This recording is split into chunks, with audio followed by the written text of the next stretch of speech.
Hello everyone, welcome back. In this section, we are going to do our serverless deployment of T5 transformer model for question generation task. First, we are going to install Docker and then we'll create a very lightweight Docker image for our T5 transformer model, and then we'll use Google Cloud Run to deploy it in a serverless manner. Let's get started.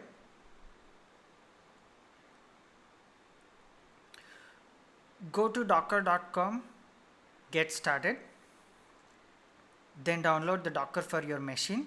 I'm using Windows, so I'm going to download the Windows version, and you can follow the instructions for your operating system. Once downloaded, double click on the installer or run it. Once you get the configuration, keep these checkboxes as it is and click on OK.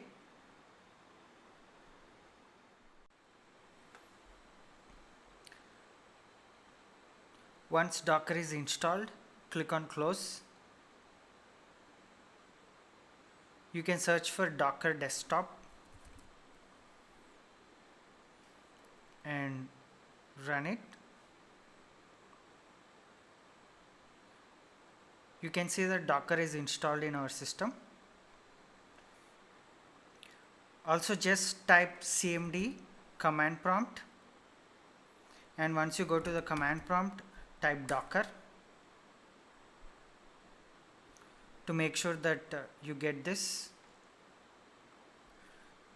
Sometimes you have to enable virtualization in BIOS, so you need to go to your BIOS setting and enable virtualization when you encounter any trouble. So with this, our Docker installation is complete, and essentially what Docker does is to do containerization. So let's say, for example, you developed your T5 question generation model and you have all the necessary libraries, but you want a unified way to package all the necessary libraries so that they are reproducible anywhere irrespective of the environment. So you use a Docker container and you install all the dependencies and package all your code as an API, etc., and containerize the application. So that's what we are going to use Docker for. Please follow the instructions for your respective operating system to install Docker, and once you are able to execute the command Docker in your command prompt or command line, we can move on to the next steps. Thanks for watching. Welcome back. Now you can go to the folder of our course, and you will be able to see a deployment serverless T5 question generation folder inside it. So this folder has all the Docker files as well as the quantized and Onyx converted T5. Go ahead and download it.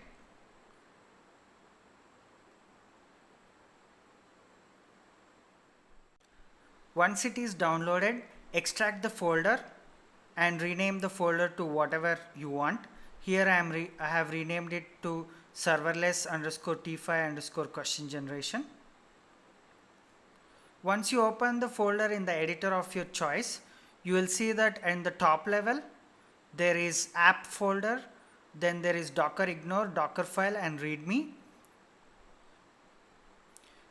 And again, once you expand the app folder, let's also see in the folder structure. Once you go inside the app folder, you have main.py, requirements.txt and the T5 _squad_v1 folder. So this folder is exactly the folder that we have seen in the last lecture, where we have converted a T5 question generation model into Onyx formats and quantized it. So exactly the same folder is present here. Now make sure that the name T5 _squad_v1 matches with the prefix to all these three files. So make sure that these name matching happens and you don't give any random name. Now let's go back to our text editor and let's look at the main.python file. Here most of the code is what you have already seen. We have our fastify library, transformers library, and as an extra we are going to use fast API. So fast API is used to create our question generation API, and to the API we are going to pass in context as well as answer, and it will return back a question, and it is provided through a REST API. Now the code is very simple.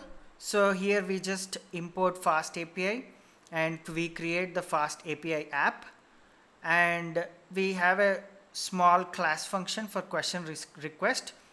What this means is that what is the input that we are giving to our function, to our API, which is context and answer, and both of them are strings, and what's returned back from our API is question, which is also a string, and we have our train model path, which is right here, and this is all the code that we have already seen, where we initialize the model and tokenizer, and this get question function is also what we have seen. And if you see, our code that we added is very simple, which is just these 7 to 10 lines. Essentially at the root API I am just returning message hello world. This helps to easily check whether our API is up or not without passing any JSON request, etc. If we just hit the endpoint and if we get this back, we know that the API is up.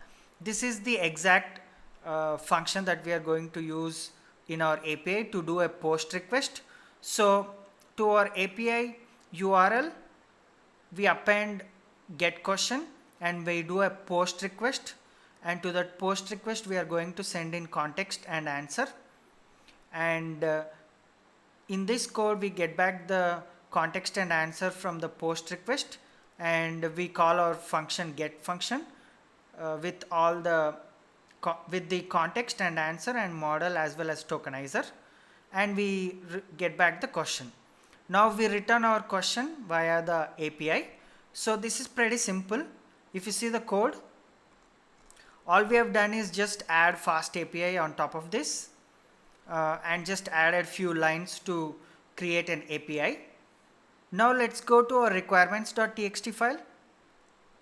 So if you see our requirements.txt file, we have transformers, Onyx, Fastify, Fast API, and Pedantic. All of these are pretty standard. The only thing to note is that we have a very lightweight version of PyTorch for our 3.8 Python version. If you just do torch is equal to some version, it's going to install a 700 MB version, and we want only a CPU lightweight version, so we are going to use this. These are like the tips and tricks so that you can reduce your Docker image size. Now we have looked into the app folder. Now let's go to the root folder, and the most important file for us is Docker file. So this is the only file that we are going to add on top of our app folder that will do all the work for us. So simply put, we are taking a base image from this, so Python 3.8 slim version. So all these things also reduce the Docker size very much, Docker image size, so that we can have a very lightweight version of the image.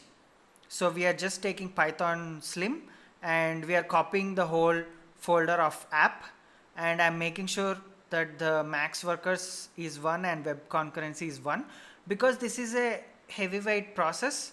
I want to run only one worker as well as only serve one API, because if you have a very lightweight application, then you can run on many threads and many workers.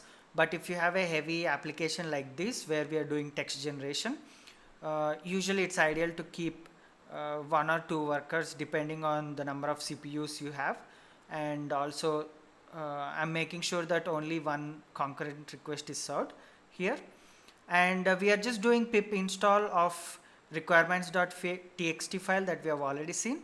So this is pretty much the Docker configuration. It's very simple. There's a Docker file, then there is an app folder that where we have our model and everything else. Now Docker ignore just has few files that we need to, that we tell the Docker to ignore while packaging and creating the Docker image. And readme.txt pretty much just instructions that we want to follow while we are doing Docker deployment. I've kept it there. Essentially there's Docker file and then there's app folder. These are the main things. Now if you want to understand more about the configuration that we have used in the Docker format, go to triangular/uvcon unicorn fast API Docker on GitHub. And if you scroll down, you'll see the quick start where there are easy instructions to follow. Basically, you create a Docker file simply like this. Then you have a main.py and an app folder created.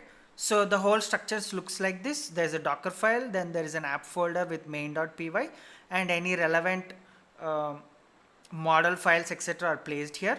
So we are pretty much just following this GitHub link to create our Docker configuration.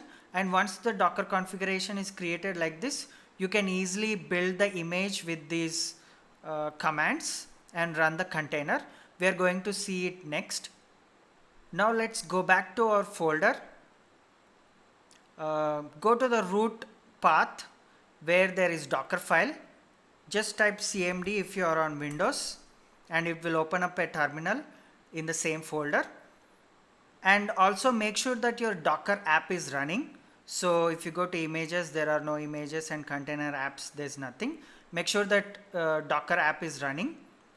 Now if you go to our readme.txt that I've shown you, I've created all the steps how to create the image.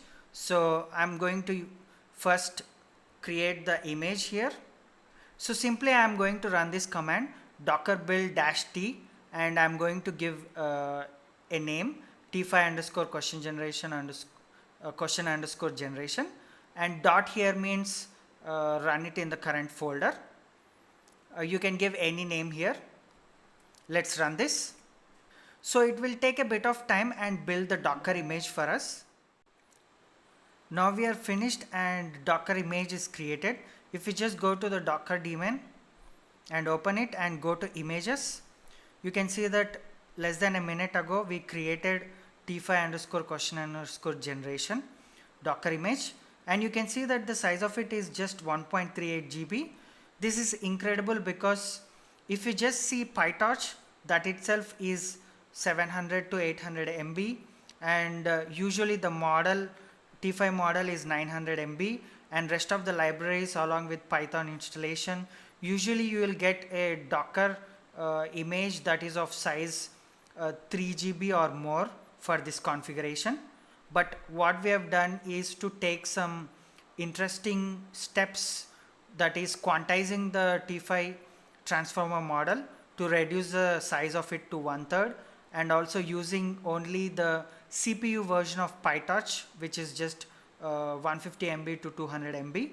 So with all these factors, we have cut down the Docker size to a very minimal and manageable 1.38 GB.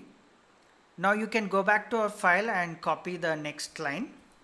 So what we are going to do is to run our Docker image.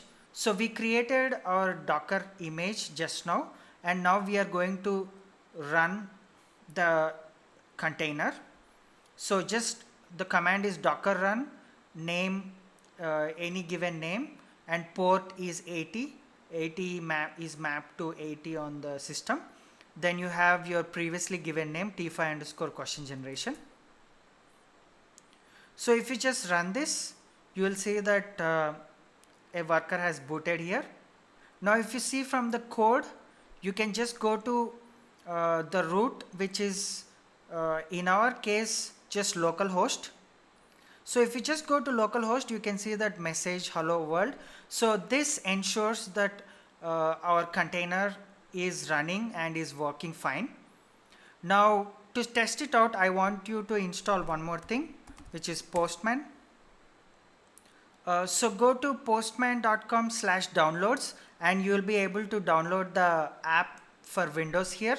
So Postman is used to test out our API easily with a graphical user interface.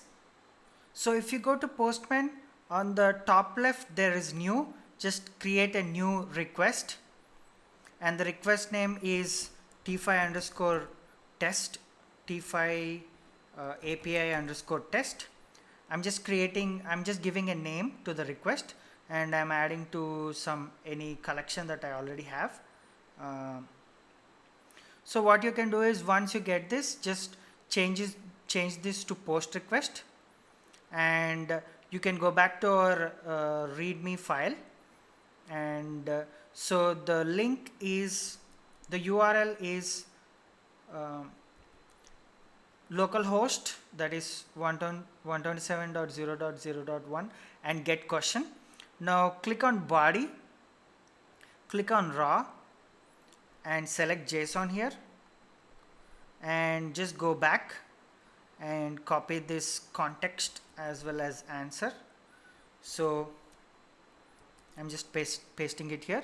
So there is context and answer. As you have seen previously in our main.py file, all we have is context and answer as strings that we are passing in, and we return back another string which is question. So essentially that's what we are giving here. We are passing context and answer as a post request to this API. Let me click on send. Now let me change to a different answer and try it out. You can see that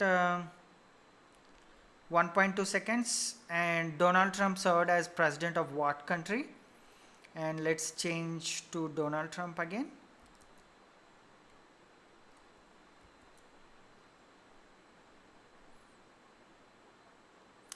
As you can see, who is the 45th president of the United States? That's what we got back here. As you can see, the API is working. So we created a Docker container that you can deploy anywhere now that it is working. So you can use any cloud services that support Docker containers and any container orchestration like Kubernetes or managed services that provide and take care of containers. You can deploy them there, but we'll be using an interesting option, which is serverless option by Google Cloud Run. So we'll be using that and deploying our container, Docker container there with a very minimal cost. So if we just have few API requests over the period of 1 month or so, then the cost will be very, very minimal for us. Let's see that in the next section. Thanks for watching. Hello everyone. If you want to learn more about how to train a T5 transformer model for question generation, as well as learn more about question generation in natural language processing, you can check out my course, Question Generation Using NLP. In this course, you will learn to automatically generate assessments that are used in EdTech, like multiple choice questions, true or false questions, fill in the blanks, etc. All of them using state-of-the-art NLP techniques. And this is one of the most practical course on NLP that is out there, which applies recent advancements like BERT, GPT-2 and T5 transformers to solve real-world problems. We are going to use libraries like spaCy, Hugging Face Transformers, Align NLP, NLTK, etc. This course also contains how to deploy these T5 transformer models. Please find the link for this course in the description below. Hope you like it. I'll see you there. Thank you. Welcome back. In this section, we will see how we can deploy our question generation model on the Google Cloud platform in a serverless manner.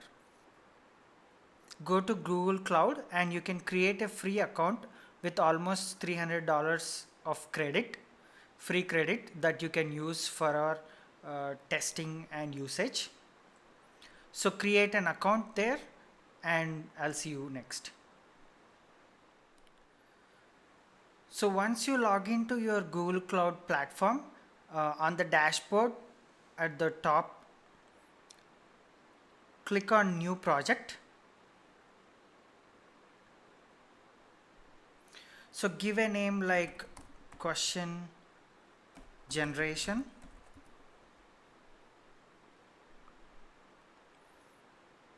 and click on create.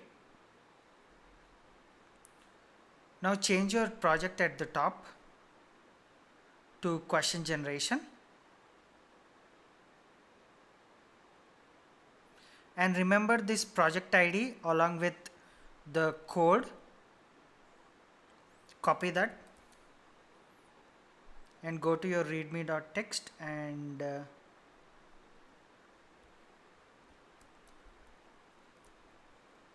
we are going to just use that name as that is essential for us.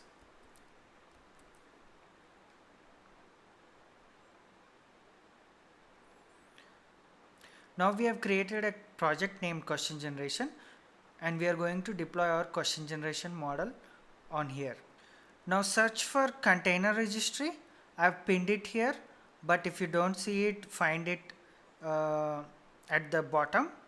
Get to container registry and click on that. Now you need to enable container registry for our project. So click on enable container registry API. Once we are done with that, let's go to our README. And we are in the third step where we created a project on Google Cloud Console and also enabled container registry. Now we are going to go to this link, quick start.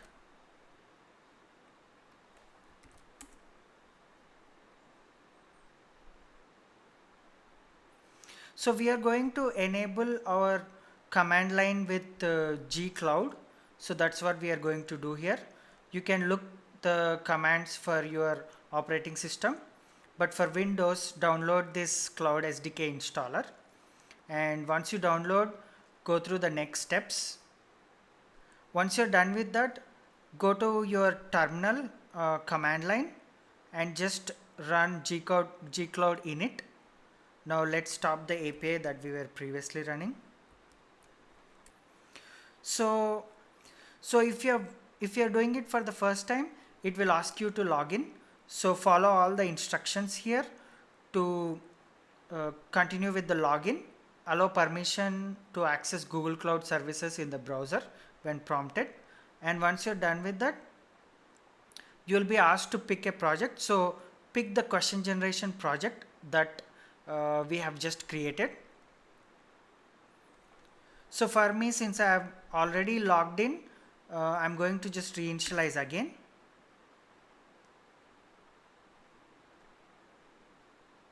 So here I'm picking the my configuration that I've already saved, which is for the first email that I used to sign in.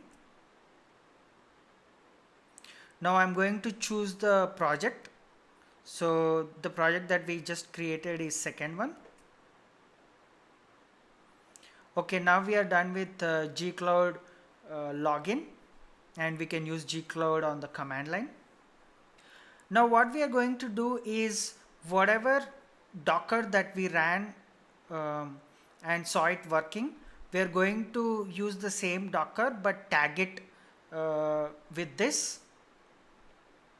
So we are going to tag it with gcr.io extension and our project name, etc., because we are going to push our Docker container onto the Google Cloud Container Registry.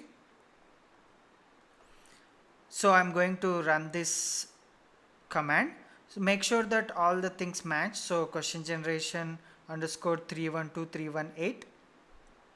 This name should match exactly with what your project name is when you create it.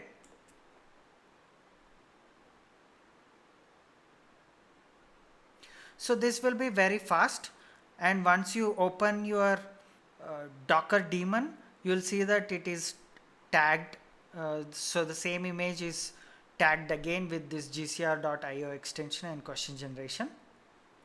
Now what we are going to do is to push the Docker container that is locally in our machine to the Google Cloud Container Registry. That's what we are going to do here. So docker push gcr.io, the name that we just created of the image. You don't have the needed permissions to perform this operation, and you may have invalidated to. Seems like we encountered some problem. Let's resolve it. So I went to the link that we got, and I'm going to run this command gcloud auth configure docker. So just click on yes. This is a very important step. It says Docker that whenever you encounter gcr.io, refer to Google Cloud and push it there. So now the Docker configuration is updated. Now let's try the command again, docker push gcr.io.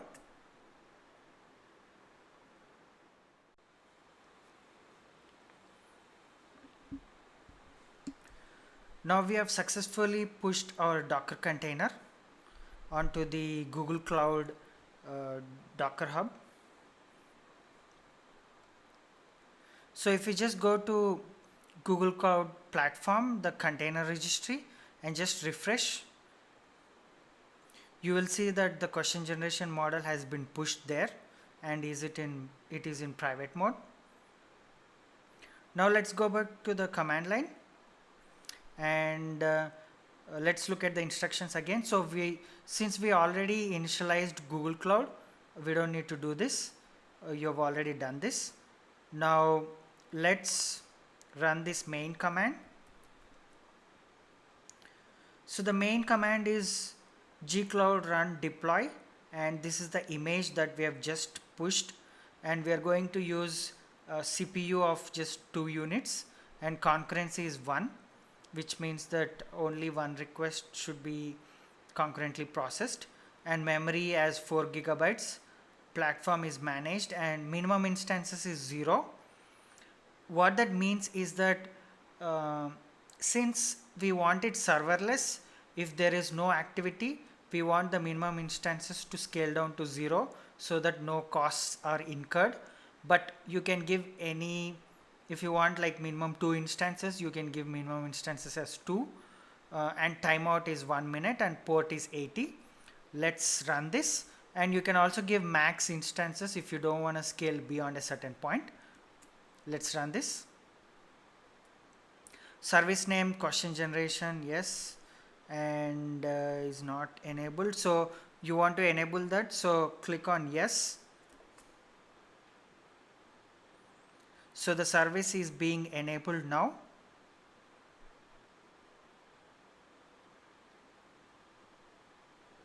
And choose a region to deploy. I'm going to choose 6, which is Asia South 1. Allow unauthenticated invocations. Yes, this is not advised if you want to protect your API, but for our use case, we are going to not protect the API with API key or anything like that. Now if you can see, our service is deployed, and we also got the URL back. So let's just copy that URL, and let's go to our Postman again. Now instead of localhost get question, what I'm going to do is give this Google API URL, and everything is going to be same, and let's run this. So the first time when you run this, it's going to take a bit of time, because since it's cold start and we have given our minimum servers as 0, when the first request hits, a new server is going to be spun up. but the subsequent requests are going to be faster. So this is the power of serverless. So it took almost 23 seconds and returned an output. But right now, if you run it again with a different question, see that you got back the response in 541 milliseconds. And if you give United States, let's say, you got back in again almost half a second. So within half a second a question is generated. So this is the power of serverless, where whenever you are not using the service, absolutely there are no costs incurred and it is scaled down to zero. But also there is one problem, which is cold start. When you are hitting the API after some time, it's for the first request it's going to take a bit of time, maybe like 20 to 25 seconds, and after that the subsequent requests are very fast. But at the same time, if latency is not a big problem, you save on costs quite a bit. And also the server is the Docker image is very lightweight because of all the optimizations that we did, from PyTorch CPU version to Onyx conversion of T5 and quantization. So all these optimizations have yielded us almost half a second latency to do text generation tasks on serverless platforms. So that's the power of what we have just seen. Thanks for watching, and I hope you have enjoyed this session. Thank you.